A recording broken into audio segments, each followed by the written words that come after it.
Kami belum ada, aku belum dengar maksud saya, belum dengar apa-apa. Yang saya dengar dari Mbak Puan ya, kalau soal ketemu Pak Prabowo dan Ibu ya pasti. Kata Mbak Puan, kalau yang lain aku nggak tahu bos. Mbak Puan intens ya komunikasi dengan Yes. sangat Cukup intens. ya. Dengan ibu Ketua DPR kan, kalau anak dengan Ibu ya biasa intens. Kalau dengan Pak Prabowo kan karena Ketua DPR. Kisi-kisi tempatnya nanti untuk pertemuan gimana?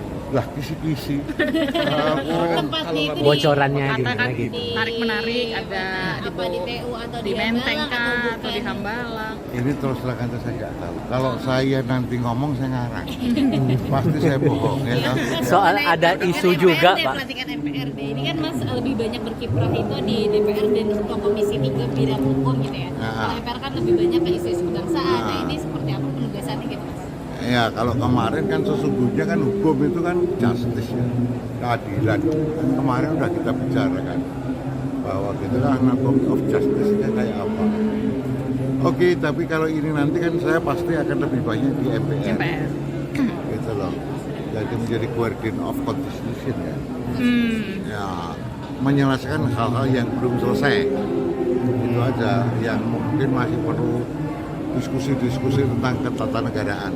Berarti akan fokus ke Tapi ya kan fokus misalnya apakah ya pantas sih misalnya Pak Prabowo ini bukan Pak Prabowo calon presiden atau calon wapres ketika sudah menang itu dilantik atas dasar keputusan KPU.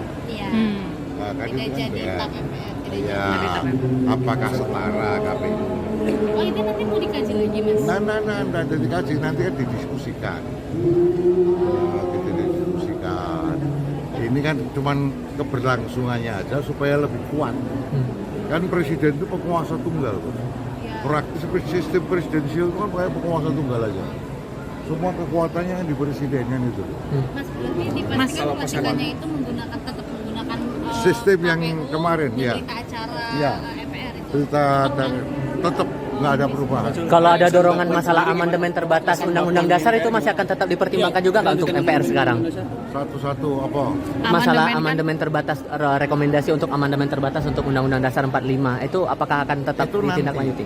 Itu sekarang fokus dulu ke pelantikan dulu dan pembentukan kabinet. Pilkada serentak kan begitu nih. Ada sisinya. Setelah itu akan ada waktu 5 tahun yang cukup panjang. Itu pasti akan banyak diskusi-diskusi. Kalau pesan Mbak Puan sendiri dibuat proposal di MPR gimana? Ya kan kalau itu kan sudah pastilah untuk menjaga Apa yang PKRI lah. Konstitusi. Teruskan ide, bahasanya itu teruskan idenya Pak Taufik. Mas lalu Soeharto jadi pahlawan nasional fraksi PDIP di MPR sikapnya seperti apa? Ini udah teruskan, aku belum mendapat masukan apapun soal itu. Tetapi tugas saya meneruskan idenya Pak Taufik. Udah gitu loh perintahnya ya. Mas izin mau konfirmasi ada isu yang beredar bahwa Pak Basarah akan ditempatkan menjadi sekjen di PDIP dan Mas Hasto akan ditempatkan di kabinetnya Pak Prabowo nanti. Itu kabarnya betul atau tidak untuk mengonfirmasi soal itu? Kalau itu sih aku nggak dengar, nggak tahu pula. Gitu loh. Nggak dengar, nggak tahu pula. Oke. Kalaupun kemudian ini kan sudah beredar sejak lama begitu, ada kemungkinan kader PDIP akan ditempatkan di kabinetnya Pak Prabowo. Walaupun kemudian belum dapat informasi pasti soal itu. Tapi PDIP menyikapinya gimana kalau ternyata betul ada penempatan kader PDIP di pemerintahan baru nanti? Berandai-andai kepada orang yang tidak tepat pula. Masih berandai-andai dengan orang yang nggak tepat pula kan? Seapa pangkat saya? Kan kalau itu misalnya bahwa nanti ada tawaran masuk ke kabinet misalnya, kan bukan saya kapasitasnya. CC-nya nggak cukup saya. Oke, berarti belum ada sikap dari DPP soal itu Nah, berarti. kalau Ya? soal itu kan kita juga nggak ngerti. Ya. Terima kasih ya. Jadi jangan kau potong-potong nanti gitu loh. Ini harus overcall. Jadi ini bukan soal DPP ini. Jadi DPP belum misalnya susah loh. Jadi ginilah. Supaya kau tidak potong-potong aku nanti aku malah kena urusan. Oke. Kalau ditanya kepadaku, apakah nanti masuk ke pemerintahan atau tidak? Jawaban saya tidak dalam kapasitas penjabat.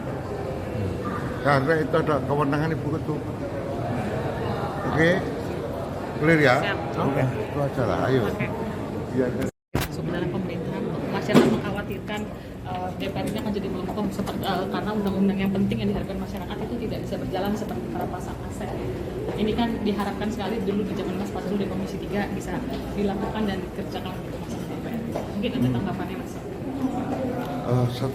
Tentu setiap habis pelantikan ada harapan-harapan, harapan aspirasi, harapan rakyat kan banyak. Harapan yang mana yang diwujudkan kan gitu. Tentu dalam sisi Pak Presiden sendiri akan punya agenda prioritas. Dari agenda prioritas itu tentu di lapangan nanti di DPR-nya gimana. Kalau agenda prioritasnya berbeda dengan partai ya mungkin bisa saja ada diskusi loh. Jadi tidak akan mungkin sama. Kalau itu nanti DPR-nya macet enggak lah. Berarti tergantung juga prioritasnya Pak Prabowo kepada undang-undang apa gitu Mas? Atau Iya. bagaimana? Ya kan tetap nggak mungkin macet. DPR itu kadang punya fungsi pengawasan, fungsi legislasi, fungsi budget. Mungkin budget sudah selesai untuk 2025. Kemudian kalau kita bicara pengawasan, masa pengawasan ya harus setuju. Oke. Jadi PDIP tetap memastikan meskipun nanti masuk andai kata pun DPR akan tetap melakukan fungsi pengawasan itu kepada Pak Prabowo. Tetap meskipun- kritis gitu loh, bukan ini tetap kritis. Kita akan tetap kritis. Mana-mana yang kurang baik tentu harus kita masih minta diperbaiki kan gitu. Tapi apakah PDIP juga akan bersuara dengan undang-undang yang diharapkan oleh masyarakat PPRT? Oh tentu dari itu PRT nanti kita buka RDP aja lah, RDPU rapat dengan pendapat umum aja. Karena ini orang belum paham sih kultur kita. Oke, siap. Kultur kita itu kalau di Jawa sana ada batik. Siap. Itu agak beda tuh konsepnya dengan transaksional sekali. Oke, Lain siap. ya. Oke, Oke. siap. Terima kasih Mas Thank you, Mas Fazrul. Fazrul. Junjung tinggi prinsip jurnalisme dalam setiap tayangan terbaiknya. Menghadirkan berita bernilai sebagai referensi. Gelar bicara yang tajam, Tidak, ini kan kebohongan dok. mengupas fakta demi fakta dan mendorong pencarian solusi. Serta investigasi yang mengungkap kebenaran. Rosi, Satu Meja, The Forum, Sapa Indonesia Malam. Nilu, ikuti semuanya bersama Kompas TV.